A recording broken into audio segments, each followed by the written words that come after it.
Welcome to Primetime, everybody. I'm your host, Hunter Chambliss, and tonight we have our horror summer series number 2 for the 2010s. So I will port it over to Chad to explain how this works. You threw it over to me, but we're having a couple little issues. So we're doing this live, but basically we have like cat issues and some baby issues. So you might hear a lot of noises from our end, um, maybe loud yelps and stuff like that from cats. But we'll try to figure it out as we go. And if we need to mute, I might do that, and Hunter can vamp while we do that or something. Talk about movies. Yeah. Yep. So we're going back to our. It hasn't been that long since we did the first one. We're going to our bracket series. We basically had the big idea of going through decades of horror and trying to see what is the best horror film of any given decade. So we decided to go it from today and then go back into the past from the 2020s, 2010s, and so on until we get tired of doing it or we end up with, classics or something like that, like really old classics. Mm-hmm. And then by that time, we might have to brush up on our classics Yeah. viewing before we end up doing that. We might have to do less than 32 for those. I don't know. But yeah, so we have actually, we're doing the 2010s this time around. And we have actually 64 total, and we're going to try Mm-hmm. to narrow that down to one to see what was, in our opinion, our collective opinion of three, what was the best horror film of the 2010s. We did that with the 2020s. It was very fun, very successful. The winner Mm-hmm. of that one was The Invisible Man, a great movie. If you haven't seen it, please check that out. And check out our video because it was a lot of fun hearing a lot of opinions. We disagreed, we agreed, and it was a lot Um, of fun. And I'm assuming we're going to do the same here. if I'm being honest, due to my job, I haven't been able to edit last week's video, so it will be up hopefully tomorrow if I can get it done today. But that's okay. We're live. Yeah. Everyone Well, knows who wins, but it's still a great video, so go watch it. yeah. So a little bit of a spoiler there. That's okay. I didn't ask beforehand, but That's cool. um, yeah, check the video out if you didn't hear the spoiler, or even if you did, see how we got there because Hmm. it's fun. We decided like how do we find the best one, and we've seen other people, friends we know who are very successful at doing brackets and like kind of like how they do with March Madness and basketball and all that stuff. We were like, let's do that. So we'll each like pick a certain slate of movies that we think should be on there, and then we kind of just configure it to. We were like, nope, this is a solid list of 64 of the potential contenders for the greatest 2010 film. So I created a bracket. In fact, I created two of them separate just in case we don't get through all 64 today. Then we'll just do a part two, another video. So we're going to focus on 32. Everything's been randomized. None of the matchups have been picked, selected beforehand. It's all been randomized by me using a randomizer website. And so it's fun because only I've seen the matchups. So Carrie and Hunter will be seeing the matchups for the first time live, and they'll get to react to that and go, "Oh my God, these two, this is hard," or they'll go, "This is pretty easy." So yeah, it'll be fun to see what matchups like that happen. So without further ado, let's go ahead and start and find out at least of these 32 what is the best. And then we might have to, at the very end, if we don't go through the 64, we might have to. I think we're actually going to have to do it either way because it's two different brackets. We're going to end Yeah. up with two winners, and then we're going to just have to do a this or that Hmm. between those two. That will be the final matchup, kind of a Yep. deal, the one winner. Um, and Hunter, your video is a little bit frozen, so I don't know if you wanted to jump out of the stream and jump back in. Yeah, I'm gonna do that real quick. Okay, cool. So I'll go ahead, and while Hunter is doing that, I'm going to share the right tab, which is this one. And I will wait to. No, Hunter has to actually bring it in. So let's see if Hunter is back. All right. Am I Yes. copy? Yeah, you look great, actually. So there we go. There we Um, go. This is the website I use to do the bracket. So that we will scroll down and we'll get to the first matchup, and then we'll go around and we'll just see what wins till we get to one movie. All right, let's do it. First matchup: Sinister Ooh, versus okay. The Girl with All the Gifts. Okay, this one's easy for me. I've only seen Sinister, so I'm going Sinister. All right, fair enough. All right, I'll just go next real quick. Yeah, this one is very interesting because Sinister has been in some ways voted as one of the scariest movies of all time, if not, the scariest movie, because it's not just like the jump scares that happen in it, but it's a lot of the kind of Super 8 like found footage type of stuff that happens that is actually very, very scary. So I remember being very disturbed when I watched this one, and I just thought it was really incredible. I think Ethan Hawke is great, and Scott Derrickson is just a really great horror director, and I really love the Black Phone, so which was a great follow up to Sinister. I haven't seen any of the other Sinisters. I think maybe there's only just one more. I don't know, but Yeah. The Girl with All the Gifts was a very surprising. I believe it's a zombie movie, Mhm. right? Which was a very surprising one. I didn't realize I would like the movie as much as I did. So I'm actually a little bit more torn than Hunter because I have seen both. I'm gonna go with Sinister though. Ultimately, Carrie, All where do right. you fall? Uh, yeah, I'm also gonna go with Sinister. I think The Girl with All the Gifts is a really good movie. Um, but personally, I like Sinister more, and Sinister is definitely the scarier movie. The Girl with All the Gifts is pretty deep. It is a really good movie. Just I think for a horror matchup, Sinister gets my vote. Yeah, absolutely. But don't sleep on Girl with All the Gifts. It's Yeah. a very good movie. Please watch it. Oh yeah, I definitely Um, will. it made it on the list for a reason. Mm-hmm. So next matchup we have It Follows versus Yes, great movie. Hush.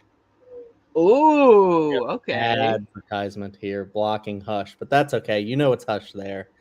This is a Hmm. really interesting matchup.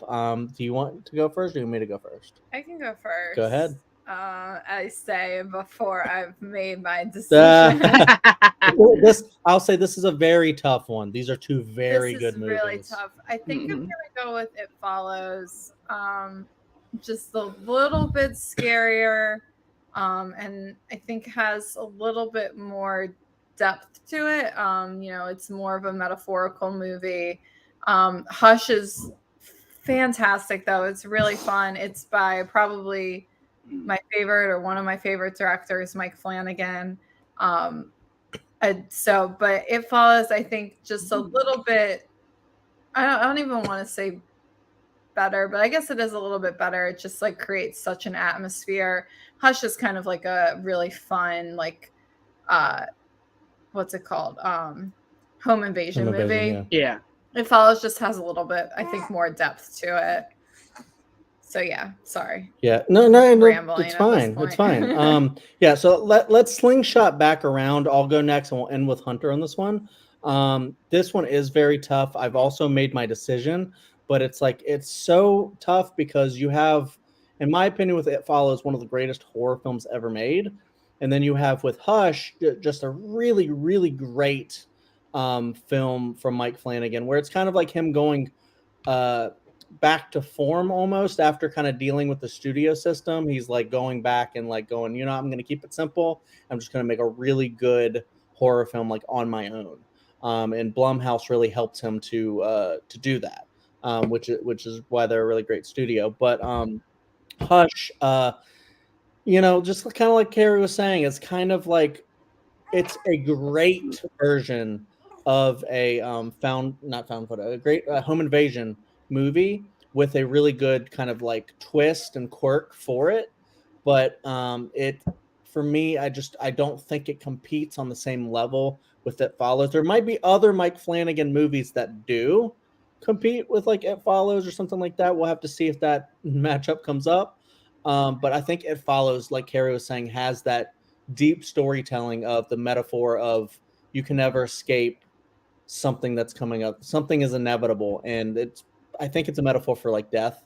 And I think the way they show that is just really incredible of, and I think this is why I love like slow zombies over like fast zombies a lot of the times. Cause like the fast one will come at you really quick and scare you and go, ah, and it's like a big jump scare. Mm-hmm. But the slow ones, they're going to get you sooner or later. And I think that's kind of like the more dread inducing thing about it and about that movie. So It Follows is a clear winner for me, despite adoring Hush and Mike Flanagan himself, because he's also one of my favorite directors. He's a big director in this household. So Yeah. Yeah, so this one is very tough for me. I probably would have leaned towards It Follows only because Hush is a really good home invasion movie, but I've never seen a movie as unique as It Follows. Taking the kind of, this thing will follow you forever, and almost like a demonic STD, where like you have to yeah, pass it on through sexual intercourse, which is very unique. Hush is takes the home invasion and adds a new little twist to it, but overall, I think the more unique of the films is It Follows.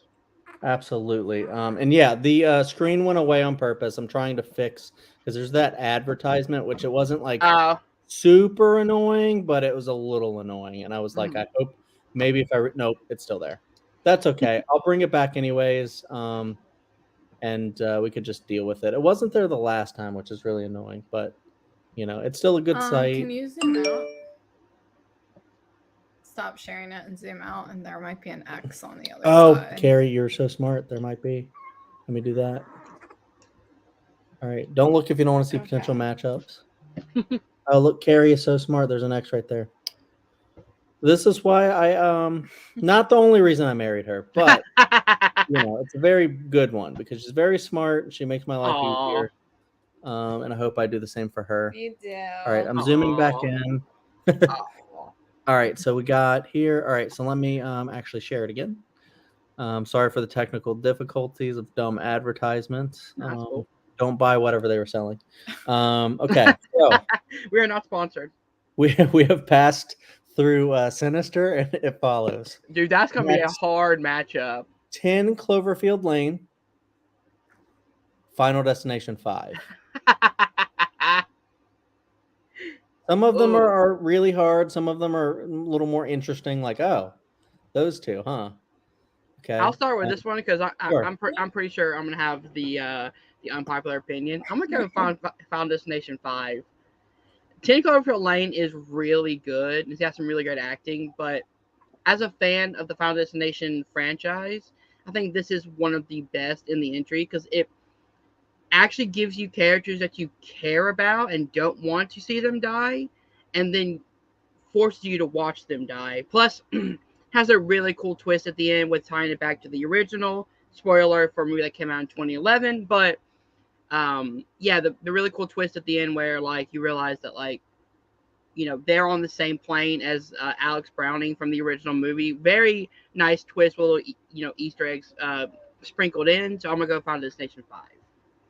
Do you want to go next? Yeah, I'll go next. I am gonna go with 10 Cloverfield Lane. Like Hunter said, Final Destination 5 is, I definitely agree, one of the best entries in the Final Destination franchise. And the twist is really, really cool. I think it's what makes that movie. But in my opinion, still, I just prefer 10 Cloverfield Lane. The acting in it is just phenomenal, and just like the tension it reaches is really, I really enjoy it. Mm-hmm. Yeah. Okay, I know what I'm going to go with. I'm actually going to side with Hunter here. Reason being is because I thought about it and I was like, no, they both made great points. I love both of these movies for different reasons. But I feel like, some of the movies on this list are more thriller sided than horror. I'm going to say for that reason, Final Destination 5, I think more verges on the horror. I think 10 Cloverfields probably is, if you really look at them both, the better movie overall. But I'm going to say Final Destination 5 is really strong. And it did what, like, I didn't think a Final Destination movie would ever do, and just like or like a later one. I mean, especially after the really Ooh, terrible fourth movie that's yeah. barely a movie. Um, is bring it back and actually make us love the franchise again, and maybe even go, this may be the best one. That's Hmm. how good Final Destination 5 is. Although I kind of love all of them except for 4. Um, Same. so I really wanted to also kind of represent Final Destination a little bit further. But yeah, 10 Cloverfield Lane is a no, I have not. No. nope. Uh, but anyways, Sounds yes, very interesting though. yeah. Um, but yeah, so let's move that on. Even though 10 Cloverfield Lane is fantastic, move on. Final Destination 5, and that the next matchup is the Cabin in the Woods versus It. Ooh, okay. The new It, well, not new anymore, I guess, but the newest It. The 2019 It. Yeah, I'll start with this one because I don't think I've started yet. Um, God, this is actually very, very tough. Because the Cabin in the Woods is like Shaun of the Dead a little bit, in my opinion, where um, it's like a parody, but it's also a legit, like its own fantastic movie that puts it a little bit above like an actual parody. Um, and I'm not in love with like the 90s miniseries that they did. And I love the book and I just love Stephen King in general. So this was like my adaptation of It that I fell in love with. Um, and I just thought it was so scary and creepy. But Cabin in the Woods also has, a lot of attachments to Buffy. If you didn't know, Hunter, I believe Drew Goddard directed it. Joss Whedon wrote on it, and it Oh also wow. has an actor from Two Angel in it. actors from, well, an actor from Angel, an actor from Buffy, although Hunter hasn't gotten to the seasons of Buffy where the actor is. He's seen Jacob Barber, I in do one agree. season where that actor appears. No. Yeah, Well, but we're as not a thinking. different Oh, character. as a different Yeah. character. Yeah, you're right. Jacob Barber said, this could be a final matchup for myself personally, Cabin in the Woods versus It. They're two great movies. Yeah. That's why So, I'm yeah. my mind is like I'm gonna go with It just because Cabin in the Woods was so creative and I love it to death. But I think is just scarier. It has I don't know. I just think like you could put Bill Skarsgård as like a Oscar worthy like villain performance there. It's just so freaking good, and I think like they adapted it so close to the book and still made it very very scary. That I just really really dug it. So I'm gonna move that one on. Who wants to go next? Carrie? Sure, I'll go next. Yeah, this is a really tough matchup. It is definitely the scarier movie and probably even definitely the deeper movie. But I think I'm actually gonna have to go Cabin in the Woods for this one. Okay, good. I've seen a couple of times. Cabin in the Woods I've seen quite a few times, and I don't know. It's just, if I'm gonna throw on like a random horror movie, it's like Cabin in the Woods is like one of the ones I'll more often throw on. I guess. And you get to have like A little discomfort from your contact lenses shouldn't be That was normal. great. I'm sorry. Total 30. You Do were you guys like, hear that you now? have, yeah, I can hear that. It's because it's not on StreamYard. You were like, You us. you get like a lot of discomfort. I can't hear anything anymore, but I can't hear you guys. The perks of being live, ladies and gentlemen.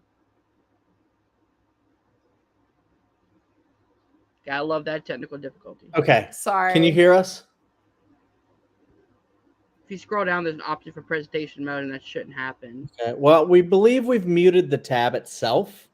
So Okay. it would be fine now. However, we'll see. But yeah, we're live, so it is what it is. Yeah, as I was saying before that popped up, we get two different horror movies that may or may not be represented in this bracket. with two very different Bradley Whitford performances. Oh yeah. Yeah. Funny Not to enough. spoil something potentially coming up, I can't remember if the other movie is in this bracket, or the other one, but yeah. All right, so Chad picked it. I just want to say I'm so glad that Carrie split us on this because I believe that's how good both of these movies are. So it comes down to me to break the tie. I'll say this. I love both movies. I think it was very surprising in how great and scary it was, and especially how it made you care about the Losers Club and focused on the Pennywise himself. But my God, the one thing that Cabin in the Woods does very well is blends everything I love about horror in one movie. There's literally a scene where you have everything. You have the Grady twins, you have monsters, you have ghosts, you have spirits, you have everything, killers, like everything. All those doors open up and Yeah, everything everything attacks, and it's That's just a very Buffy moment. it Too. is. It was very Buffy. So, And the great thing about Cabin in the Woods is that it feels like it was made by horror fans, people who love and respect the horror culture, and that's why I got to go with Cabin in the Woods. perfect. Yeah, and actually choosing between those, I was sitting there like, "Am I making a mistake here?" So I'm glad that happened that way because I was not sure. Two great movies. Hunter, your audio is a little choppy, and then your video is completely frozen. So if you wanted to, Okay, let me try to cool. reload. All right, so Cabin in the Woods is moving on. Great film. We owe that a rewatch soon. Oh yeah, it's been a little bit since we've rewatched that one. Yeah, for sure. I probably rewatched it most recently for trivia. Okay. All right, how's that? Hunter's back. He looks great. So let's move on to the next matchup. Insidious versus Bone Tomahawk. All right, so I'll start with this one. I've only watched Insidious. So. Oh, you did get to watch Insidious? Yeah, that's right. You were messaging us during it. Yeah. It's really good. Surprisingly, really good. Yeah, Patrick Wilson as a father in a supernatural horror movie can never go wrong. Yeah. Or a father type figure, I should say. Yeah. He has a father in Conjuring too. They have a daughter. Yeah, in Conjuring too. Yeah, in the first Conjuring. Well, in all of them, I guess. But they, Or a police officer in Fargo. Yeah. He was in Fargo? Well, not the movie, the show. Oh, I was about to say, how old is Patrick Wilson? He wasn't. I don't think he was. He was famous back then, but. So yeah, I'm gonna go with Insidious. Go ahead, Carrie. Okay. Yeah, I'm also gonna go with Insidious. It's really scary. It's actually really good. I really actually love the whole Insidious franchise. I know the last couple movies kind of drop off a little bit, but I still think they're really scary. Bone Tomahawk is a really cool movie. It's a Western supernatural horror movie, and it's so cool to see a Western horror movie. It's very well acted. It's really fantastic. Difficult to watch in a couple places. And so, but Insidious, I think, is just more classic horror. And to me, just the one I enjoy a little bit more. I actually would have went with Bone Tomahawk personally, and the reason being is because while I do also think the Insidious franchise is very solid, there are some that aren't so great, and it's just like, I don't know, that first one is really good, but like, I don't know, as a whole, the franchise doesn't really excite me like something like The Conjuring does, at least the first two Conjuring movies. And so I just like, I kind of like go over to The Conjuring more, that I like those rather than Insidious. Carrie might disagree. I guess. Feel the opposite, yeah. But yeah, Bone Tomahawk though I would have chosen because it's so unique, and I feel like when you have a horror movie like that, it kind of expands horror a little bit. Whereas the Carrie, if we're doing debate here, Carrie and Hunter literally said it. It's a very conventional horror film. It's like the normal like ghost whatever movie. So it's not. No, I'm just kidding. I really like it. Bone Tomahawk is very unique. like Carrie said, it's a Western horror. So it's like it's just really cool like that. You got a lot of really big name actors in it. Patrick Wilson is also stuff. in that one, isn't Yeah, he? I think so. Or maybe I'm confusing it. I think he is though. I think he is too, but I'm not sure. But I would highly recommend it to anyone who hasn't seen it because it's S. Craig Zoller did it. He also did the Brawl on Cell Block 99. Yeah, Patrick Wilson's definitely. Dragged Across Concrete. He's done a lot of these movies that are like not always horror. Some of them are just action thrillers, but this one verges into horror, and there's a lot of really great like brutality and like murder that's just really brutal, and you're like, how did they shoot that? That was insane. So there's like one part specifically, Carrie and I were like, what? Yeah. So yeah, it's really incredible, and I also recommend Brawl in Cell Block 99. But Insidious is moving on, so we'll move that on there and go to the next matchup, which is Mandy versus. I think this is another one that I love. The World's End. Ugh, Yeah, it's tough for you. This is Well, it's very not tough for you. I know where this- you're gonna go. this isn't tough for me. I mean, this is tough for me because these are two very, very good movies. I want to have Carrie start because I haven't. Okay, I'm mad at myself because Chad was like, "Oh, do you want to put on like a 2010s horror T-shirt?" And I was like, "No, I'm too lazy." But now I'm wishing I put on one of my like 5 Cheddar Goblin T-shirts. And so yeah, I'm gonna go with Mandy. Actually, The World's End is a really, really good movie. It's really fun. It's very, I don't know. It is technically, I think, a horror movie, but it is definitely a bit more of a comedy, bit more of a drama, sci-fi type movie, I would say, than horror. Mandy's just really, it's so fun. It's Nicolas Cage doing his Nicolas Cage thing. There's a lot of really great parts. If you haven't seen it yet, it's like, I don't know, people either love it or they hate it. Definitely give it a watch and see, because I think if you like Nicolas Cage and you like his like more extreme acting, you'll really enjoy it. Yeah, I'll just go real quick because Carrie actually did sway me. I was a little bit on the fence, but I am also going to go Mandy here. Actually, Oh, Wow. The reason being is because you made a great point. I knew putting The World's End on there was going to be a little bit of a stretch because my definition of horror, because there's no defined definition of horror. Like you it's whatever it means to you. But like, you know, as long as it has like certain elements, The World's End definitely does. But it's definitely like the least, well, yeah, I would say the least horror of the Cornetto trilogy. And so, yeah, well, because I think it's more horror than Hot Fuzz is a Hot slasher, Fuzz. so Yeah, Hot Fuzz is technically a slasher because you see like yeah. Okay.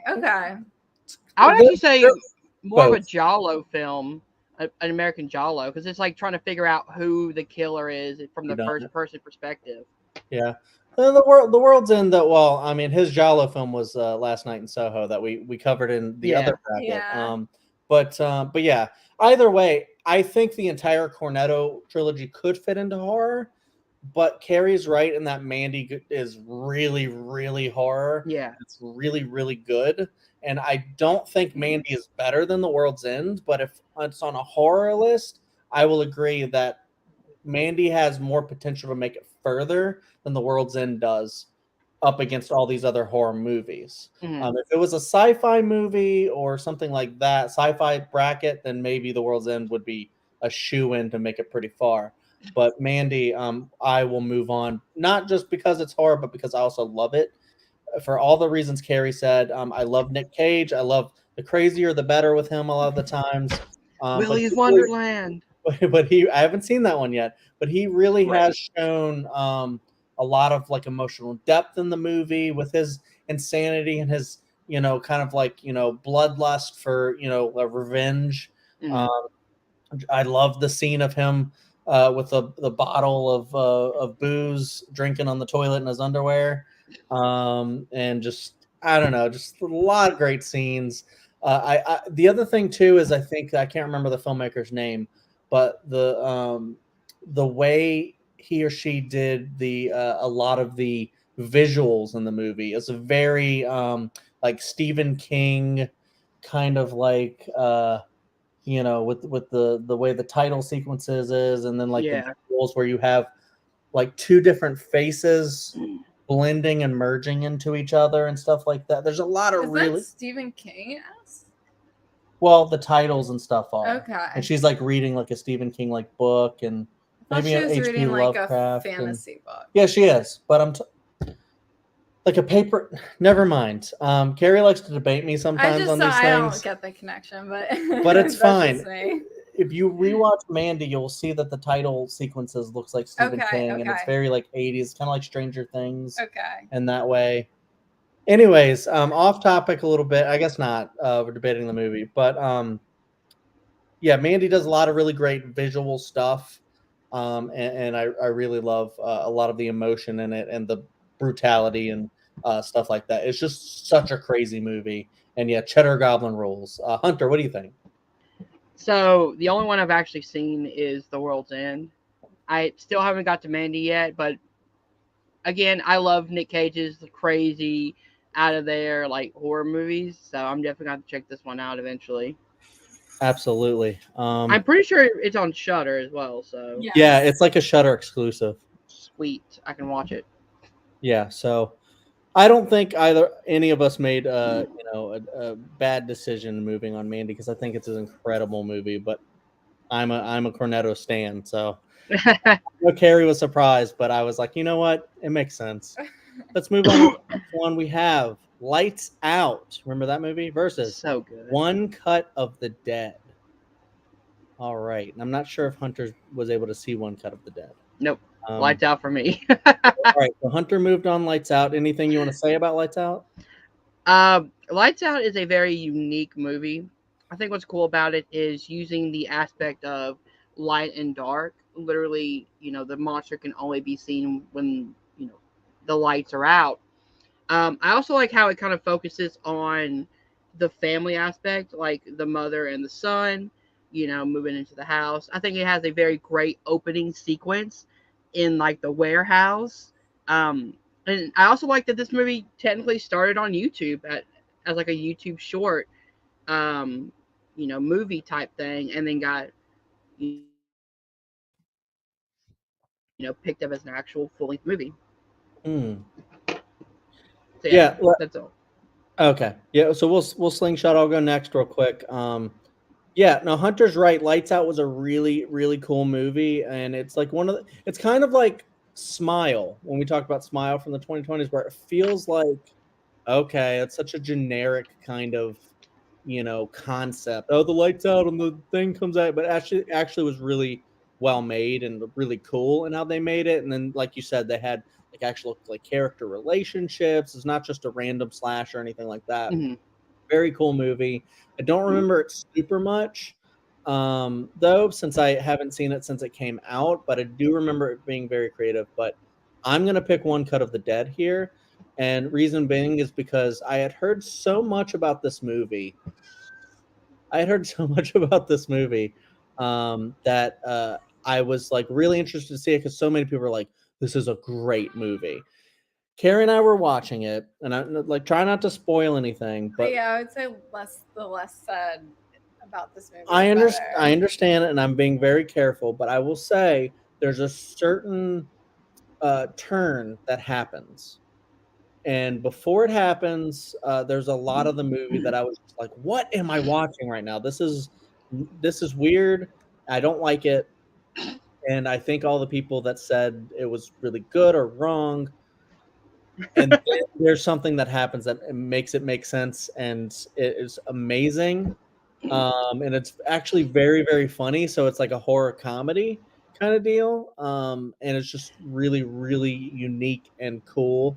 And it's kind of like one of those where it like makes you, if you love filmmaking, it makes you kind of love that process and stuff like that. So that's why I think One Cut of the Dead is so unique, and I love it. And I can't wait to rewatch it. I've only seen it once. All right, Carrie. Yeah, I'm also gonna go with One Cut of the Dead. Lights Out is I think, a good movie for kind of what it is. It is still, I think, a little bit like similar to Insidious, like kind of like very, not very, but a little generic. Although it is like a really, really cool concept. I think it was really well done. One Cut of the Dead, though, is just so original. And I will say, if you haven't seen it yet and you're putting it on, just stick with it. And don't look anything up. Don't look anything up. Just throw it on and just stick with it the whole time. Should not be disappointed if you like horror comedies. Oh, okay. Interesting. Let's move that one on. Go to the next matchup. We have Hereditary. Yes. You either love it or you hate it. Yeah. Versus Gerald's Game, another Ooh. Mike Flanagan. All right. Ooh. Here, you wanna start with this one? Yeah, I'll start.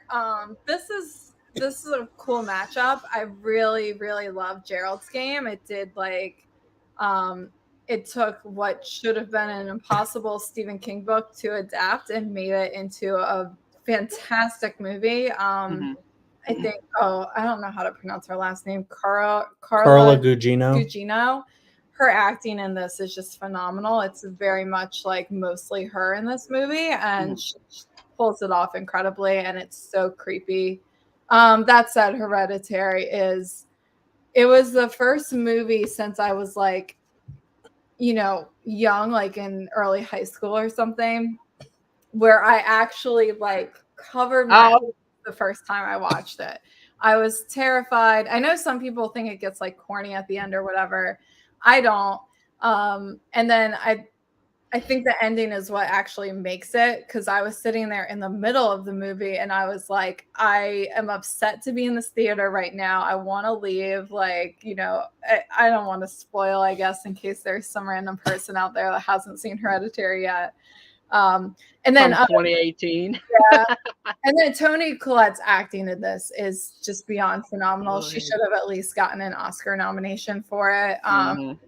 So Hereditary for me. You want to go next, Hunter? Yeah, I will. Both fantastic movies, man. Gerald's Game, what's great about it is it seems like a very basic concept. A woman stuck to a bed trying to survive. What I love that it does is it shows you kind of in her mind and like her backstory and how tragic it is. So you have that plus her, trying to survive. So it's like a survivalist story. Hereditary is all about trauma. It's all about, the shared trauma between people. I'm not going to spoil anything. Again, it is from 2018, but if you haven't seen it, go watch Hereditary. It is a very slow burn. I will say this. So if you don't like slow burn horror movies, it might not be for you. I love slow burn horror movies, so I got to go with Hereditary. All right. I think if anybody knows me, they know what I'm going to choose here, and I'm also choosing Hereditary, and that is just showing how much I love Hereditary, because I also, one of my all-time favorite things is Mike Flanagan these days. And Gerald's Game is another Mike Flanagan, and he knocked it out of the park. If there's one thing this man does the best, or one of the best, it is adapting a Stephen King thing for some reason. Like, he just clicks. He's almost like his own Stephen King. If you watch Midnight Mass, which I think is the best thing he's ever done, that is also kind of like its own little Stephen King story. That I feel like Stephen King would have written that if Mike Flanagan hadn't. So yeah, he's the new Stephen King, even though there is a little baby Stephen King making the Black Bones and stuff like that out there. But yeah, I love everything you guys said about Gerald's Game too, and that because I read the book and I never thought that would be adapted into something, and Mike Flanagan figured it out, cracked the code, knew exactly how to do it, used flashbacks and like eclipses and just stuff hidden in the shadows, and he just does all that stuff so well. But Hereditary, I think, is one of the greatest horror films ever made. That movie just clicked with me. It is so well. I mean, I'll say there's a reason why. Once and we'll probably get to it at some point. Midsommar came out. people were stoked to see that one. And then still, even with every movie, people like are excited. And it's because Ari Aster with that one movie just knocked it out of the park, showed everybody who he was, and just had like a pretty like perfect movie there. Mhm. Not just Toni Collette, but got Alex Wolff. Yeah. God, what is her name? I always forget her name, and she's amazing. Who plays Charlie? Oh. Lily Shapiro. She's Yeah, Millie also Shapiro. Matilda. She was Matilda on Broadway. But Oh, anyway, really? That's cool. yeah. Well, one of them. Yeah. So, anyways, Hereditary is very, very scary. Watch it with all the lights off because it will get you.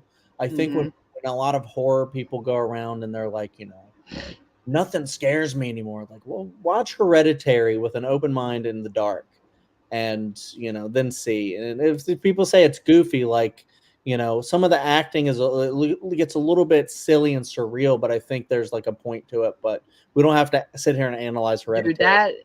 that kitchen table scene, that whole Incredible. dialogue, incredible. I Yeah. will say, a like one double feature to really fuck with your mind is watch Hereditary and then Midsommar back to back. Oh my god. Because you have one dark movie that's like really using like the darkness and the grayness, and then you have the complete opposite Yeah. in Midsommar that's in the daytime. It will fuck Mm. with your brain, man. It probably will. I agree with that. But yeah, we're moving on Hereditary because I'm not kidding with that statement. I do think it's one of the greatest ever made. When they go, it's the next Exorcist, I'm like, it kind of is. Like, I don't know if it's on the same level as the Exorcist, but I do think it's very close. It's so good. All right, moving that on. The next matchup, I think we're at the bottom here. So let's go back to the top and scroll over to the other side. A lot of great movies selected already. Yeah, where we Yeah. have, let me scroll up here, and we'll see some Sophie ad here. And then we'll scroll down to Child's Play, the new one from 2019, Ooh, okay. versus Ouija, Origin of Evil, another Mike Flanagan. Yeah. Yeah. Look at that. There you go. All right. Who wants to start?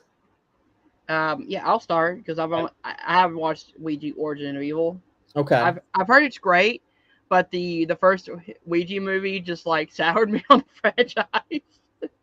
so I I have thoughts on that, but go ahead.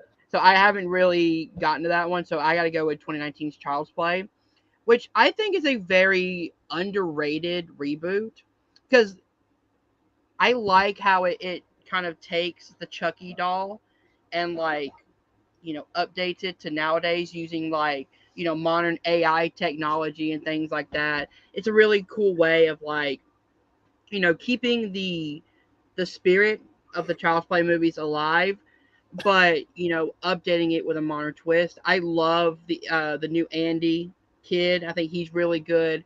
I like that they actually give us very unique kills too, to do with like the My Buddy doll being able to connect different home devices, and he can fuck around with them, like turning the temperature up, which leads to another thing like a domino effect to kill somebody. Just very unique kills. So yeah, there we go. Okay. Can I go next real quick? Mhm. All right. So, yeah, I'm going Ouija Origin of Evil here. I agree with Hunter. I do think the new Child's Play is underrated. I get why people would be mad about it because it doesn't have Brad Dourif in it. He's kind of like the franchise. He is Chucky. So why make a studio Chucky movie without Brad Dourif? It's kind of weird. However, I had a lot of fun with it. I thought it was very scary and very crazy and brutal and stuff like that. But it is also kind of just like a remake of Child's Play that's kind of unnecessary. I don't know. Some people could probably say that about Ouija Origin of Evil as like a sequel to like a whatever movie. I never saw the first Ouija. The only reason I saw Ouija Origin of Evil is because Chris Stuckman told me it was great. I believed him. I saw it. I loved it. And then I subsequently fell in love with Mike Flanagan. I think this was my first Mike Flanagan movie I ever watched. Okay. And probably you too, right? Probably. Yeah. And then yeah, so I thought it was very, very great. I actually might have watched Oculus before. Okay, yeah. And okay. So yeah, Ouija Origin of Evil is a sequel like in like name only. Mhm. It was Blumhouse like wanted to create, I think it was Blumhouse, right? It was Blumhouse. They yeah. wanted to create another Ouija movie, and their only stipulation was that it had to have Ouija in the title. So that's why it's called that, but it's a completely new thing. Ouija's board is involved, but like it's just really its own story. And I So think it's like the second Annabelle movie, where Yeah, like it has nothing to do with the first one. even less of a connection because at least in the Yeah. Annabelle movie, Annabelle is in both. This is even less of a connection. Yeah. It's literally Oh, okay. said a sequel in name only. Both involve Ouija boards. Absolutely. And that's Okay. it. And this has the introduction of, and she's now Becky in the Becky movies, Lulu Wilson, who is Oh, one of the creepiest child actors. I mean, I'm sure she's a pleasant little girl or young woman now, maybe. Yeah. She's virgin on that. Yeah. But in the movie, she was a creepy little girl, and she did that so well. And yeah, just the way the movie's crafted, all the scares, all the just the creepy things that happen, it's so well crafted that I just always have a blast watching this movie, and it's just so fun. And just Mike Flanagan, oh man, I love that man. So yeah, Carrie, what do you think? Yeah, I'm also gonna go with Ouija Origin of Evil. Child's Play remake was better than I expected, but I still to me was not great. And I think was very quickly outshone by the Chucky TV series. Which we still got to get around to. Yeah, at some point. we only season watched, 1 is great. yeah.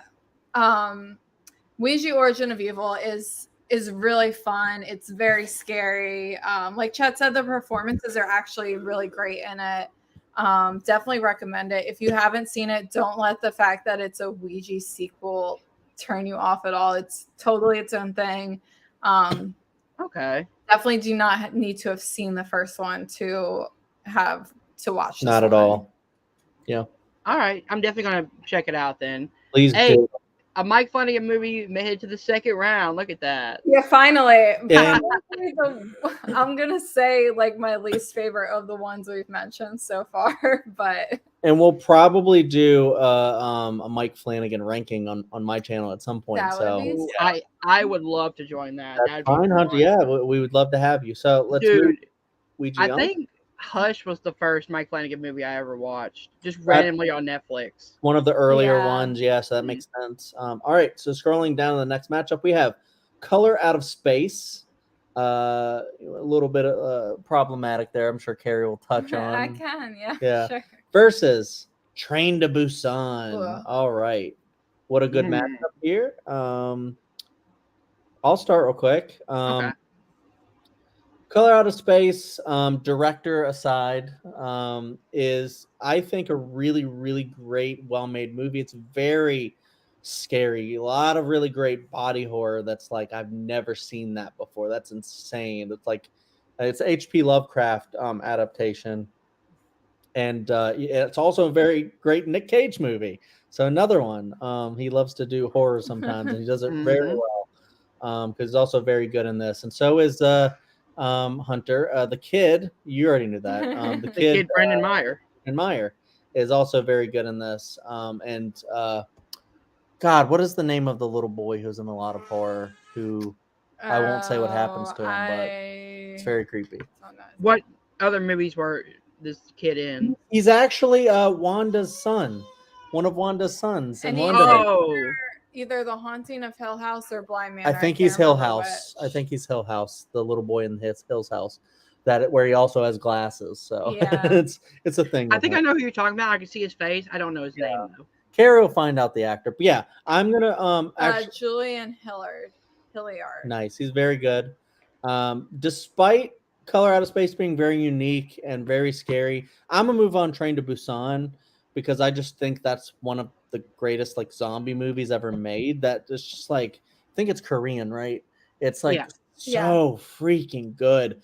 That movie, just like the zombie sequences and stuff, is really great. But just this man's like desire to like, save his daughter, and just like the great character stuff that happens in the movie just really adds that depth that's makes it like above and beyond like, just a standard zombie affair. So I think it's so incredible. I love Train to Busan, and I would move that on. Who wants to go next?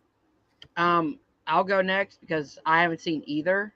Oh, I keep hearing great things about both of these films actually, but and unison. I'm gonna go with the one that I keep hearing great things about more often, and that's Train to Busan. Gary? Yeah, like Chat's the director of Color Out of Space is like a horrible person. But that aside, and I agree with everything Chad said about how cool of a movie it is, though. But yeah, all of that aside, Train to Busan, I think is the better movie for sure. And if you think, oh, I don't like, I could never see myself crying at a zombie movie, just watch this movie. You will probably cry. Watch that and maybe Shaun of the Dead too, because that's another one I think that can work that way. But yeah, director side, if you don't feel weird about it, I would check out Color Out of Space because I think that's also very good. But I'm gonna move on Train to Busan here. Do Color Out of Space and Mandy as a great double feature. Yes, there. that would be a fantastic double feature. Moving on, and we have Ready or Not, Ooh. a big radio silence film. Yeah, Suspiria, the Luca remake. Guadagnino 2018 remake of Suspiria, the great Giallo film from back in the day. What movie did we just watch that he did? We watched Bones and All, which right. which we should have included in our 2020s bracket, but we did not. Because none of us had. I don't think you had seen it either, Hunter. Right? Nope. Yeah. Highly recommend. I wish we would have included that because I really like that movie. Okay. Chad, you want to start? What it's about, or I think we should just move on. Move on. Okay. to the bracket. Back to the. We're not going to do a Bones and All review. You wanted me to start, you said? Yeah. Okay. Yeah, you can start. Sure. I'm going to move on Ready or Not. I think Suspiria is really great. It took us a while to actually get around to it. And I think it's very well made. I think it's probably a little long for what it needs to be. I think it's probably even longer than the original Suspiria. There's a lot of really great like body horror sequences and just like stuff in it. I don't want to actually ruin like anything about it because it's a good mystery and stuff like that. Oh, but my cat. It looked like my cat was checking on the baby. So anyway, and also a fun fact about Suspiria is one of my favorite bands, Radiohead. Tom York's Radiohead, the lead singer, did the score, I believe, for the movie and like soundtrack and stuff like that. So love that aspect of it, and I think a lot of the performers in it are very, very good, including someone we talk about all the time now. What's her name from X? Mia Goth. Goth. Yeah, she's in it and she's great. But yeah, so but Ready or Not is incredible. Such an interesting movie. It's a what do you call this? Like a Giallo? no, Ready or Not. Ready or Not. It's like it's like one of those like hunting human movies that we get a lot, like The Hunt that we talked about last bracket. But I think this one is incredible. I love what Radio Silence did with this. I love Samara Weaving. Adam Brody's in it. There's just a lot of really, really cool, talented people in there. I love the concept. I love what happens like at the end. And there's just a lot of really fun stuff in it. A lot of great dialogue, a lot of great sequences. I love how like it's her wedding dress, and then it goes on to it being like really like tattered and like torn apart. Yeah, and it's just I love when shit like that happens, like The Descent, which I'm sure we'll talk about in the 2000s. Okay, hi. But cat cameo. But yeah, I really do think Ready or Not is incredible, and it's definitely one of the movies that, or probably the movie that got them to be able to make Scream movies now. So, love Ready or Not. Who wants to go next? Carrie, you want to go? Sure. Yeah, for me, Suspiria is a really cool take on the original, but Ready or Not is just, it's so fun. It's Suspiria is actually extremely gory. Ready or Not's gory, but more in a fun, ridiculous, over the top way. And yeah, Ready or Not is just so fun. Like it's what made me, excited for the new Scream movies. Yeah. Yeah, definitely Ready or Not. But Hunter still has to talk about these. Yeah, I haven't seen either Suspiria, the original or the Okay. remake. Um, so yeah, I would have gone with Ready or Not, but I think I would have gone with it regardless if I seen them. Hmm. Only because like I think Ready or Not is a very unique take on like as you said, the hunting people movie. Hmm. You know, this giant, beautiful mansion, the wedding day. Samara Weaving's a complete badass, man, in this film. She is Yeah. so good. Um, Plus, the movie's actually really funny. It's like there Yeah. are like the dialogue and the situations that she's put into, like the car who bypasses Samara Weaving. She goes, "What the fuck, man!" Yeah. Just so many great humorous moments,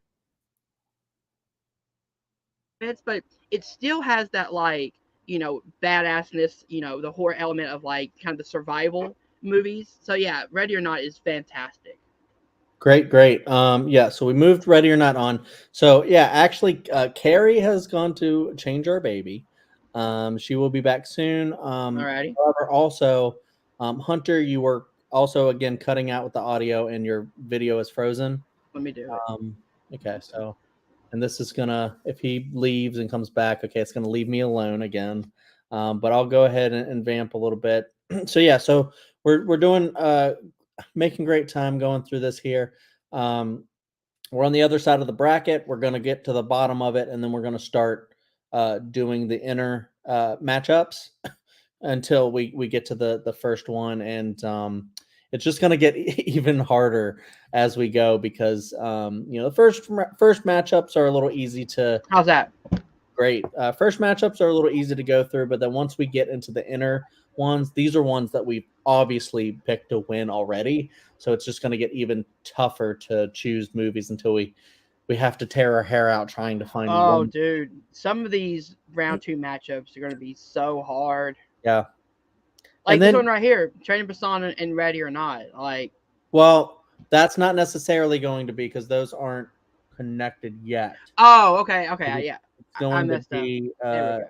when we get to that, it's going to be Ouija and Train to Busan first, but we could end up with Yeah, uh, that I believe a Train to Busan versus Ready or Not. Maybe we'll see. yeah.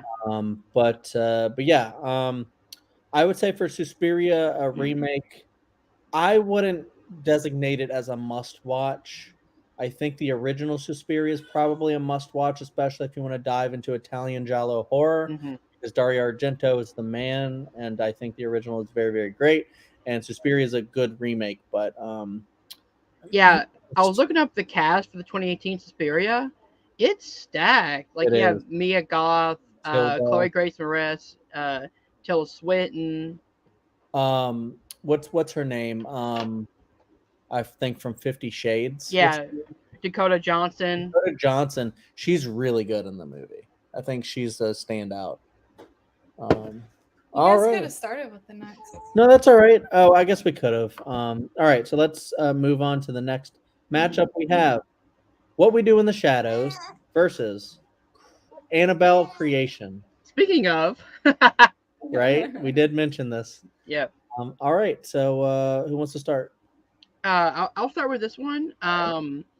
I really enjoy Annabelle Creations, and I didn't think I would because, again, harking back to the Ouija one, I hated Annabelle so much, the original one. So going in this one, I was like, I hope it's not the same as before, and it really wasn't. I believe this one is also directed by Lights Out, David F. David F. Sandberg. Sandberg, correct? Yeah, uh, Shazam. Shazam as well. And yeah, he did a very great job. Again, I haven't seen What We Do in the Shadows. I Yeah. know it's really good, and I've heard it's really funny. So I got to go with Annabelle Creations. All right. I didn't expect it to go that way. Carrie, I know what you're going to say. Go ahead. Go ahead. Oh, okay. Yeah. It's gonna be What We Do in the Shadows for me. It is one of the funniest movies ever. It's like one of my favorites. Wow. Okay. And yeah, Hunter, I can't believe you haven't seen it yet. I thought for sure you would have. Definitely check it out when you get a chance to. And like it's Bond and equally funny and amazing TV show. Definitely recommend both. Annabelle Creation is it's a good movie. It's pretty scary, but What We Do in the Shadows, I think, was just so inventive, and yeah, like I said, it's just one of my favorites. Yeah, definitely. Yeah, I'm also gonna go with What We Do in the Shadows here, because I've seen it. It's like, no, but it's because I do think it is the better movie overall, despite Annabelle Creation actually being like one of the better uh, entries into the Conjuring universe, because it's made by David Sandberg, who I think just is a really good director. Um, and I guess when he's not like really has like a lot of studio involvement and stuff with Shazam 2 or whatever, I think he Yeah. directed it, right? But yeah, it's a very scary movie, Annabelle Creation, and I really liked it. Also has Lulu Wilson in it, who is incredible. Is she in that? I Because think she she's in The is. Conjuring or The Conjuring 2. So I would be She's surprised. not in. She's in the. She's in the one with the old man, The Conjuring 2. I don't think she is. Is she one of the I thought she younger was sisters? the main girl. No, she's not. Who's the main girl? I'll look it up. I don't know. I'll look it up. Funny enough, like that's the third time I've heard that name because they're making a sequel to Becky. That's coming Madison out Wolfe. soon. Yes, it's already out. Wrath The of Wrath Becky. of Becky. It's got the return of Sean William Scott. I really want to see that movie. Yeah. But yeah, no, it's a British girl, Janet Okay. Madison Wolfe, who plays Janet or whatever. Okay. JK. A lot of young white girls kind of look the same. I could have sworn she was in the first one, or I could have sworn. Look, I know my Lulu Wilson. I gotta Yeah. say, I really love that little girl actress who's now, like I said, a young woman actress playing Becky. A very white girl named Becky. But yeah, Annabelle Creation's really good. Has her in it. So obviously, I was like, I gotta see that, and it didn't disappoint. But What We Do in the Shadows, like Carrie said, is a very great comedy. Very funny. It's what like put Taika Waititi on the map, to go and make like the superhero films that he's been making and stuff like that. And it spawned a great television series that a lot of people love, myself included. I think it's so good. The movie's just so incredible. And Carrie and I just really like mockumentaries a lot. We're watching like Christopher Guest movies right now that are so funny and so good. And I think What We Do in the Shadows is a great like horror version of that, where it's just like vampires living in a flat, and they're just like, I really have to watch this movie. You'll love it, dude. It's so funny. Because like I totally forgot that. Did Taika direct this one as well as directed and starred in it? Yeah. Yeah. Yep. Sweet. So yeah. So anyways, What We Do in the Shadows is moving on. Funny enough, 2 movies with Annabelle Creations and this one, where both directors went on to direct superhero movies for 2 different companies. Yeah. One for DC and one for Marvel. Yeah. Yep. See, they're the MC. They're gonna get you. They're gonna get you eventually. Disney will get you at some point. All right. So now we're moving on to Carrie. Hey. Versus The Babysitter. Oh, okay. Oh no, it's a video. Probably same thing. If you zoom out, it might. Hold on, I might be able to do this like this. Boom. Yep. All right, cool. Look at that. All right. Who wants to start? You want me to start? Yeah, you can start. I'll go ahead and start. I'm picking Dr. Sleep here easily. Obviously, I'm a Mike Flanagan like lover, and this one is just a really easy matchup for me to pick Mike Flanagan, and that is not any shade to The Babysitter, because I think The Babysitter is a really fun, incredible movie that I did not know I was going to have as much fun with it as I did, and it's just a movie you could rewatch a lot because it is really fun. A lot of crazy stuff happens. You're like, the first time you're like, what? But then the movie acknowledges like, what the hell is happening? And it's just really literally with the words, what the hell? Right.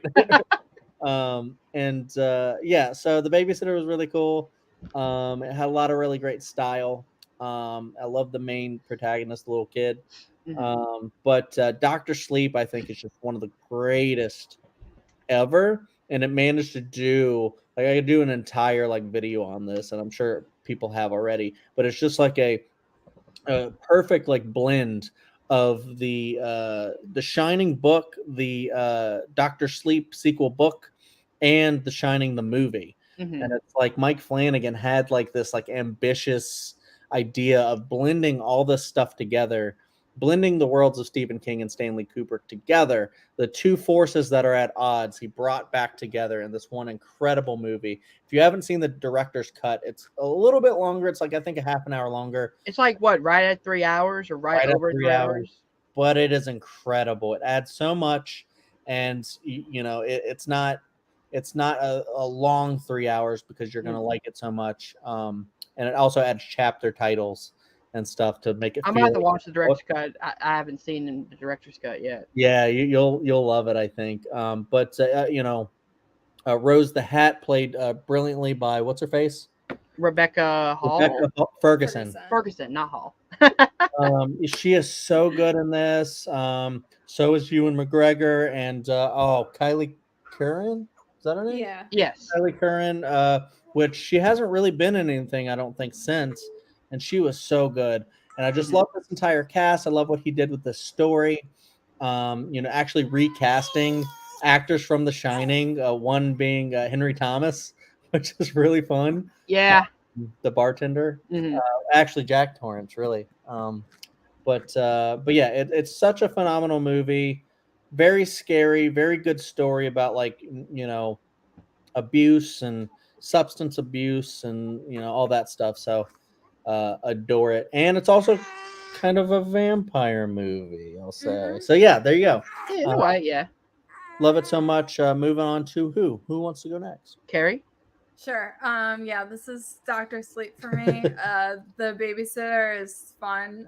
Doctor Sleep is Dylan of the Dill Pickle Movie Network recently asked me what my favorite scary movie was, and I said this. So Doctor Sleep. I was surprised too. Uh, Not that it's not Ella is not that good, but I was just like, didn't. Not many people have said that, and I just think Mhm. it's hard because it's not like a classic, it's a new movie, yeah. and sometimes it's hard to say like with recency, like Yeah. that something so new is, and I'm not saying like it's the best horror movie. I think it's just currently my favorite horror movie. Yeah. That's really cool. What So about Doctor Sleep. what about the babysitter? You like that one? Yeah, it's fun. Yeah. What It's do you fun. think about this matchup? So yeah, easily for me, it is Doctor Sleep. As you guys said, it's the better made movie. I will say though, I've probably watched The Babysitter more than I've watched Doctor Sleep, only Shorter. Oh, because it's like 90 minutes. It's a horror comedy. A lot of weird shit happens. I just have fun with it. Plus, it has some really quotable lines, like "You miss my dick." Like I don't know why, but Hunter what's his says that a name? lot in Right. just regular Just conversation. just in life. So When yeah. we go Hunter, God, But stop doing that. Robbie Amell in The Babysitter is hilarious Yeah, at playing this like dumb like jock type character. First time I've ever seen Samara Weaving in a film was The Babysitter. Instantly fell in love with her, obviously. But yeah, Doctor Sleep is the better made movie. yeah. Not much humor going on in Doctor Sleep. No, not at all. Move on. Oh, Doctor Sleep also has a great performance by Jacob Tremblay in Yes. like the 5 minutes that he's in the movie. Oh Yeah. shit! It's a good performance there. Yeah. All right, moving on. We have Evil Dead from 2013 Yeah. versus The Autopsy of Jane Doe, a movie you may or may not have heard of. I haven't seen it. Okay, Okay. Hunter, go ahead. Yeah, so I haven't seen The Autopsy of Jane Doe, but I freaking love 2013's Evil Dead. I think one thing it does very well is give you a realistic reason as to why these people are at this cabin and why they won't believe the main character because she's hooked on drugs and they're trying to help her get off by taking her to a place where they don't have access to said drugs. I think it's probably one of the goriest in the Evil Dead franchise, only because literally the ending is literally raining of blood. So, I mean, that sounds fun. Has a really great acting. So yeah, Evil Dead 2013 is a really great movie. Cool. Did you want to go next? Yeah, I can go. Yeah, I agree. I'm gonna say Evil Dead here. At times, it's been my favorite Evil Dead movie, although I think currently it's actually third behind the first two. It's really fun though. I love how gory it is. I love that it's kind of like like a version of the original with updated effects and like a bigger budget, but also at the same time not a remake of the original. It's unique. That said, The Autopsy of Jane Doe is a cool movie if you are looking for and I think it's very scary. If you're looking for a scary supernatural short movie to throw on, definitely check it out. It's a good one. Yeah, I'll Okay. say this about The Autopsy of Jane Doe, is that it's one that sounds like it does have a very kind of like generic title that you would go, oh, that's kind of a throwaway movie that nobody wants to watch and nobody's really heard of. No one talks about it. But we watched it because I saw like reviews were good and we really liked it. I really liked it. I thought the mystery aspect of it was like really fantastic. Like Carrie said, it was very scary. It's got Brian Cox in it, so it's not like it's It does. Wow. actors. Yeah, he's like the main I'm not good at surgeon guy. recognizing people. Was that Brian Cox? Is that the original Hannibal Lecter in Manhunter? Yeah. Yeah. So yeah. And I believe he's in Succession, so Yeah, he's very yeah. big name right now. But yeah, I would actually move on The Autopsy of Jane Doe for me because going to Evil Dead. The thing that I respect about the remake or continue or whatever it is of Evil Dead 2013's Evil Dead is that they really went a lot of like use practical effects and they really wanted to make a movie that way.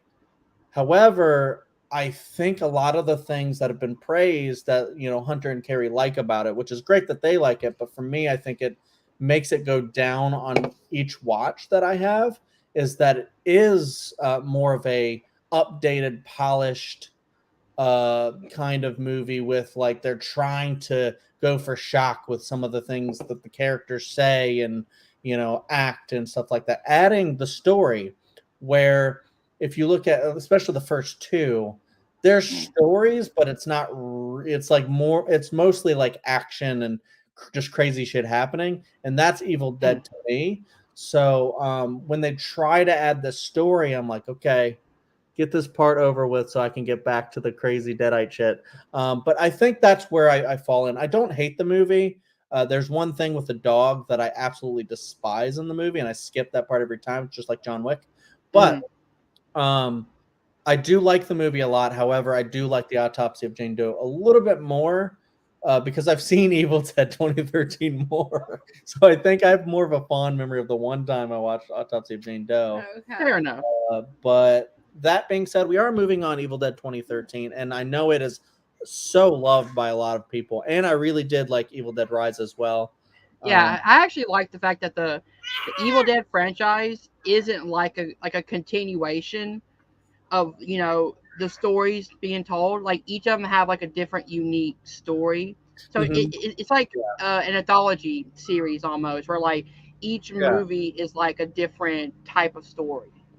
Yeah, that totally makes sense. All right, well, let's move on to the next matchup. This may or may not be the last one. It might be the second to last. We have The Conjuring 2 versus Veronica.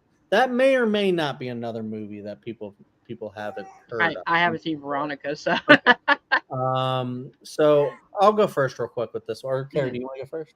I can go first. Sure. Aww. Sorry. Yeah, I'm gonna go with The Conjuring 2 here. The Conjuring isn't my favorite franchise, but I do think this movie is really well done. It's very scary. All the actors in it are really phenomenal. The effects are really, really cool. Like the effect with the little girl in the chair in the background. All of that's really, really cool. So I am actually going to say The Conjuring 2. We'll see how far it gets, in my opinion, because I'm just not the biggest fan of this franchise overall. Veronica is a really cool movie. It's a Spanish film, I believe. And I think also, like, this is if you're in the mood for like a foreign language, supernatural, like Exorcist type movie. This is a fun one to throw on. It's pretty scary. Yeah, I'll go next real quick. I'm surprised because I know Carrie's thoughts on The Conjuring 2, and we're very split. Like, she prefers the first one, I prefer the second one, just slightly. I think they're both great, but exactly what Carrie said with like the old man in the chair and just like focusing on that and like the cool effects that they did, like, you know, blending and like with the girl like kind of shifting into the man behind someone's head, and you just see the visual effect of that. I just think it's so incredible. Certain things in that movie that you think is CGI is actually practical effects, like the tall man or whatever. And I just think like it's all just so incredibly done. James Wan is just next level horror director, and yeah, I love the little girl in this, not Lulu Wilson. And she's incredible, young, I think, British girl. And I love how they take from the original Conjuring. They just have Ed and Lorraine go to England and do a case there. I just think there's something even creepier about like a British ghost tale for some reason. I don't know. It's just like, I guess it's just kind of foreign to me. So I'm just like, ooh. Yeah, and I just love like the character stuff they do with Ed and Lorraine that they go a little bit probably too far in the third one with, but you know, I love it in the sequel, and I love how the family's all traumatized, and you have Patrick Wilson singing Elvis to them on an acoustic guitar. Yeah, sequence. I love that they have stuff like that in just a horror film to elevate it above just a standard jump scare horror film. So yeah, incredible to me. I love it. Veronica, if you haven't seen it, highly recommend, because that is a very scary movie, and I thought it was so well done. Conjuring 2, I just have an extra affinity for, but Veronica is definitely not one to sleep on because it's so scary. Yeah, so I haven't seen Veronica, so I'm gonna go Conjuring 2. I think Conjuring 2 has some really great scare scenes and not just jump scares. Yeah. Like the Bill Wilkins chair scene where she turns off the TV and she sees him pop up out of the wall terrified me when I was younger. So yeah, Conjuring 2 is such a great movie, such a great continuation of the original. Were you laughing because Hunter said when he was younger, and you're thinking about how old we were when we watched? No, I was actually thinking about a little baby Hunter getting scared and going, and it just made me laugh. I just like, I don't want to like not, it sounds creepy, but I want to watch Hunter watch a horror movie and get scared and jump. And then I'll just go like, that's how he is. So, it doesn't happen often actually anymore. So he's a brave little toaster. All right, so let's move on to the next matchup. Brave little toaster. All right, we have The Lighthouse, Robert Eggers, versus Crimson Peak, the Guillermo del Toro movie. Yep. So, all right, from 2015. All right. I can start. I'll start real quick. Okay. People are going to be surprised. I'm going Crimson Peak here. I love both of these. I think The Lighthouse is one of those where it's kind of experimental. It's very weird. Like, you thought The Witch was weird. This movie's what? This movie is crazy. It has two great performances, though. I love Willem Dafoe. I love Robert Pattinson. Always have. In it, I mean, he's Cedric Diggory. Come on now. But yeah, this dude has just only gotten better and better and better. And Willem Dafoe has always been, you know, crazy good at acting. And I just think this movie, just having them two losing their damn minds at the lighthouse is just really, really cool and very disturbing. I don't know, just the way they do it and the black and white cinematography and the aspect ratio. It's just all really cool. But Crimson Peak surprised the shit out of me because it's such a lowly rated movie that I think it was just a problem with the marketing, because I watched that movie and I was like, that movie is actually pretty scary. I love the performances, like Mia Wasikowska, and you have Tom Tom Hiddleston Hiddleston. and Jim Beavers in it briefly, who's Bobby in Supernatural. Yeah.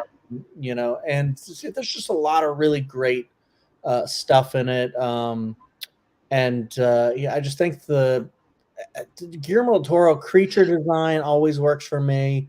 You got Doug Jones in there doing his thing, and I just love the big gothic like haunted house thing. And Guillermo del Toro, his ghosts never ever are just one thing. They always have some sort of double meaning behind them and stuff like that. So it's Crimson Peak just really works on another level for me that I really love, and I love to defend it because people act like it's a very bad movie, and I do not think it's bad at all. I think it's really great.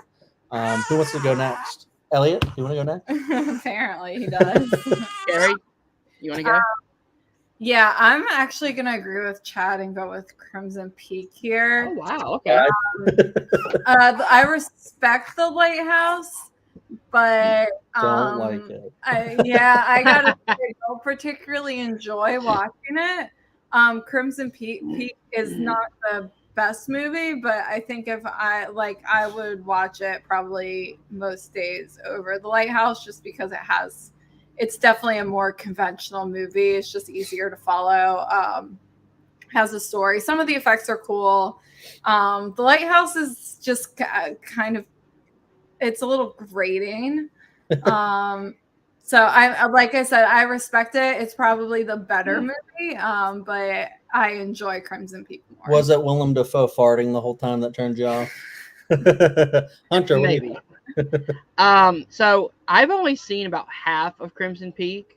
It just couldn't get my attention. Maybe if I try to watch it again now with a different mindset, maybe I'll be able to get into it more. But The Lighthouse had me from beginning to end. I think what's great about it is it was a horror movie that not only had great dialogue in there, especially like Defoe doing the big monologue with the thunder behind him and the lightning. It's beautifully shot and acted. I think what's great about the movie is you slowly see these two guys who are just descent into madness. Into madness, because they're stuck in one location and they're isolated from the world. Cabin fever. Just see them cabin fever, and you just see them losing their minds. And Willem Dafoe goes way over the top, but that's why I love him, man. Pattinson gives a great performance, so I would have gone with The Lighthouse personally. Yeah, it makes sense. I think a lot of people would. That movie is very beloved. Did you get to the part where Mia? It's not her character's name. Where Mia gets to Crimson Peak, at least. I can't remember. It's been like a few years since I tried to watch it. It's a brilliant sequence where she finally sees it, and it's grand. Highly recommend. Two very different styles of movies too. One is like big gothic, and the other one is like the aspect ratio of the black and white old school type filmmaking. Definitely. All right, let's move on to, unless that was the last one. That was the last one. All right, into the inner ranking. Buckle up. We have Sinister versus It Follows on this side of the bracket. Who wants to start with this one? I'll start. I'll go Sinister for me. Carrie. I'm also gonna go Sinister. I would have gone It Follows. I did not expect that. I think It Follows is one of those that is up there as one of the greatest movies ever, one of the greatest horror. Although Sinister is very scary, I just think some of it is a little bit generic, where It Follows, I think, is just 100% fully creative, but maybe I'm wrong about that. I don't even know. It's just my opinion. But yeah, personal opinion. On. All right. Interesting. I didn't expect that. Cool. Now we have Final Destination 5 versus The Cabin in the... I think I know where this is going. Cabin in the Woods for me. Cabin in the Woods. Cabin in the Woods, yeah. All right. No disrespect to Final Destination 5, but Cabin in the Woods is fantastic. Mm-hmm. Moving down to Insidious versus Mandy. Okay. Chad, you want to start? Or Carrie? All right, I'll start. I'm gonna go Mandy here. I think I'm also gonna go Mandy. Again, I haven't seen Mandy, so I would have gone with Insidious. But Makes sense. Yeah, they're two very, very good, very different movies, but yeah, That's Mandy. hard. I really like Insidious. Yeah, I like Insidious too. All right, One Cut of the Dead versus Hereditary. Hereditary. Definitely Hereditary. Love One Cut of the Dead, but Hereditary. Hereditary. Okay. Yeah. All right, moving that on. Is it the bottom? That's the bottom. Yep. All right. Let's go on. Let's do these first before we do that. The rest of that. All right. So we have Ouija Origin of Evil versus Train to Busan. Chad? All right. I'll move on Train to Busan. As much as I love Ouija Origin of Evil, you know, I don't think it has like the same like drama, like story beats that Train to Busan in that zombie world that it has. So I just think the Train to Busan is just a next level. Mike Flanagan gets there, but like not necessarily Ouija Origin of Evil, even though it's a really fun movie. Carrie? Train to Busan. Yeah, I would have gone Train to Busan as well. Cool. Next matchup, we have Ready or Not versus What We Do in the Shadows. This is going to be an interesting one. It might. I think this one might come down to me. We'll see. Two horror comedies. I'm going Ready or Not. Carrie? What We Do in the Shadows. And see, this is what I knew would happen. All right, I'll go What We Do in the Shadows, just because I feel like it's more unique. We've seen types of movies like Ready or Not, maybe not as good, but What We Do in the Shadows, I just think is so incredible. Represent the horror comedy. All right, move on to the next one. Doctor Sleep versus Evil Dead. Doctor Sleep for me. Doctor Sleep. Carrie? Doctor Sleep. Okay. Not as hard as I maybe thought it might be, because I know people love Evil Dead, but Doctor Sleep is incredible. Yeah. Conjuring 2 versus Crimson Peak. Carrie? Hard for me, so Carrie. Conjuring 2. Chad? No, you go. Yeah, Conjuring 2 for me. All right, cool. So you decided for me. I was split. I actually really like both of those movies, but they're both really great. Look, if you want Chad to hate or love a movie very strongly, put him in the debate about it, and he will like. That is absolutely right, because I had a debate. Actually, shout out to my buddy Austin Pez Howell, who gave me this idea to do the bracket stuff over on his channel, the Movie Hero Network, where they do bracket stuff. I debated him, and it was like, what is the worst Guillermo del Toro movie? I said Blade 2. He said Crimson Peak. Blade 2? Really? Yes. And then I was between that or like Mimic, but I hadn't seen Mimic all the way through. But yeah, we started it. There's a lot of great Guillermo del Toro films. So even though I put Blade 2 at like one of my lower ranked movies, it doesn't mean it's not fun. But he has a lot of really great stuff out there. And I think Crimson Peak is way better than Blade 2 as like a story. But it's not just Wesley Snipes, doing quips, but there's a lot of great style to Blade 2, I'll say. But I lost that debate anyways. However, I still became a really big fan of Crimson Peak. So moving on back over here, we have Sinister versus The Cabin in the Woods. Ooh, this one's really hard. Oh, wait. Let me see if I can... I'll start. Go ahead. I'm going to go with The Cabin in the Woods. Again, the uniqueness of taking, the horror genre and blending it into one movie. Yeah, I'm also Cabin in the Woods, Carrie. Yeah, Cabin in the Woods. All right. Mandy versus Hereditary. These are both two very, very good movies. Chad? What do you think? Hereditary. Same, Hereditary. Yep. I'm wondering if Hereditary is going to make it all the way. Let's see. Potentially. We have Train to Busan versus What We Do in the Shadows. This is actually pretty tough. Chad, you want to start?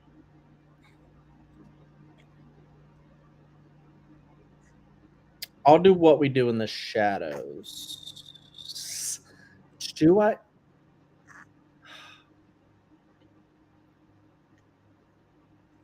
Yeah, I'll do What We Do in the Shadows. Sorry. Carrie?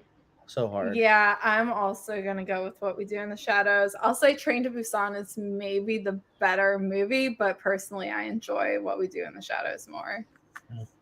I can't say one way or another. I've never seen these two films. I probably would have gone Train to Busan just because I keep hearing how great of a overall movie it is. Yeah, it's very good. All right, moving on. We go to Doctor Sleep versus The Conjuring 2.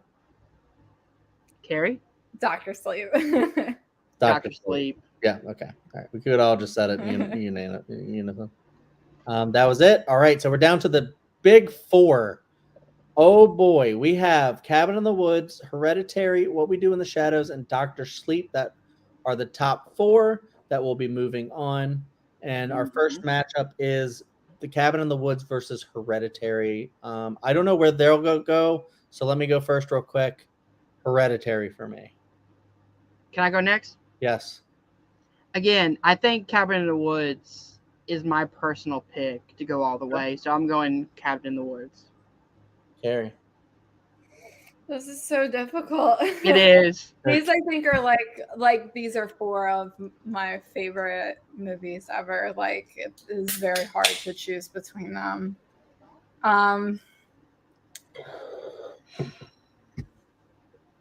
It's so difficult, right? Like Hereditary I think is like the better movie.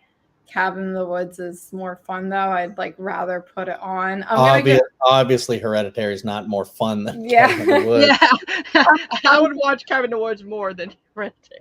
I'm gonna go with Hereditary just because it is the scarier movie. I don't know. This is very scary. difficult. Fair enough. Yeah, Cabin in the Woods is like probably the most rewatchable on this list, in my opinion, just because I can catch new stuff, like new Easter eggs every time as well.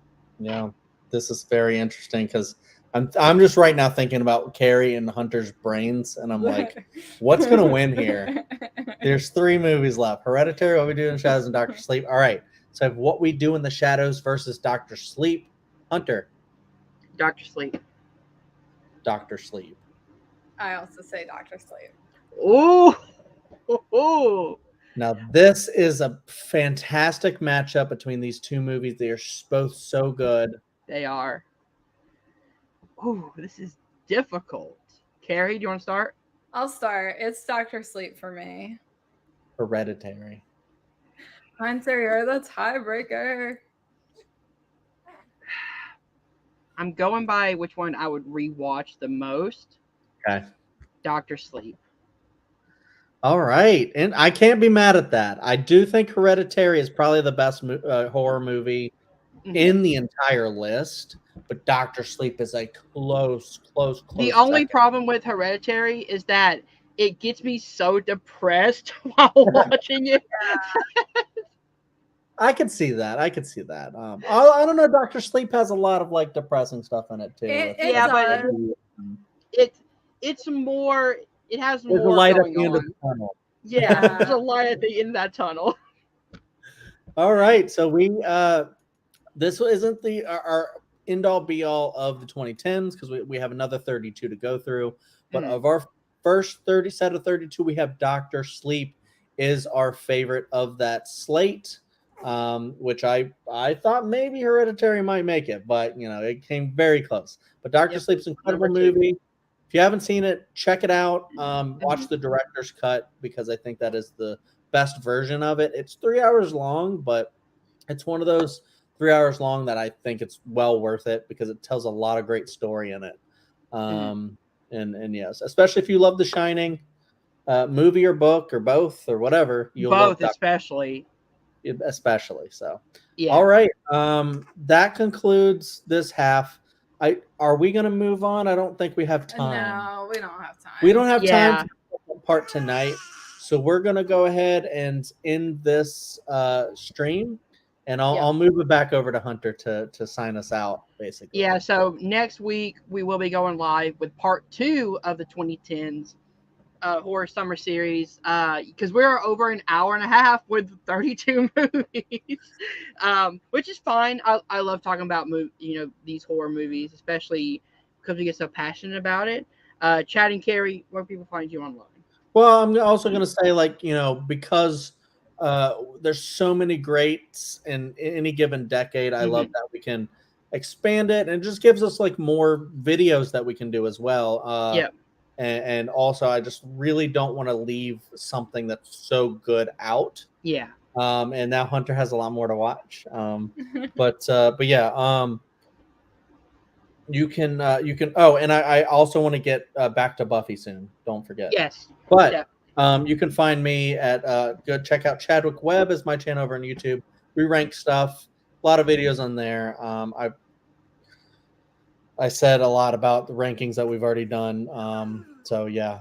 But check out the Dill Pickle Movie Network, where I do a show called Picture This. We do Oscar stuff, where we watch all the best picture movies. We watch one from every year, every month, or one a year every month, something like that. And we rank them and talk about them. We're doing 1981 next month. We did 2013 this month. And the Dial of Destiny is coming out, so we got to talk Raiders of the Lost Ark. So very excited for that. And also check out like Draft Day and stuff that's over on there. Hunter and Carrie have both been on that. I have, and it's just really fun. I haven't yet. I will be on draft day. You were on my ranking. I thought that's Yep. why you were on Draft Day, but you've never been on a Draft Day yet. But you will at some point. Mm-hmm. You were almost on the Scream one, but but it was a really, really fun episode. Check that out. And Clear Eyes Full Heart Reviews WordPress.com is my blog. I haven't updated in a while. Been busy with the baby and stuff, but I will start writing more reviews and posting those. And I think that's about it. Carrie, anything else you want to plug? No. She's basic. All right, guys. If you did enjoy this, hit that like button, subscribe to the Nerd Entertainment Network down below. Thank you guys for watching. See you guys soon.